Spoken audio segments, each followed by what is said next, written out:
दोस्तों नमस्कार, मैं हेमराज खलनायक रहीमगंज चौराहा न्यू साईं थिएट्रिकल संगीत पार्टी की तरफ से सभी भाई एवं बहनों को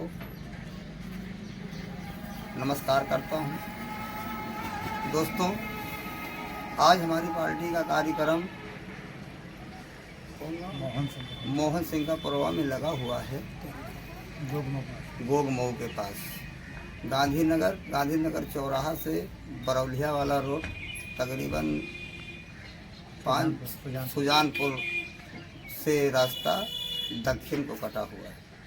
हम सभी दर्शक भाइयों से अनुरोध करते हैं कि भारी से भारी संख्या में आकर न्यू साईं थिएट्रिकल संगीत पार्टी का शोभा बढ़ाएं। धन्यवाद। ये रहे हमारी कंपनी के मालिक रामराज रहीमगंज, और ये रहे हमारी पार्टी के मैनेजर लखपति कमेलिया।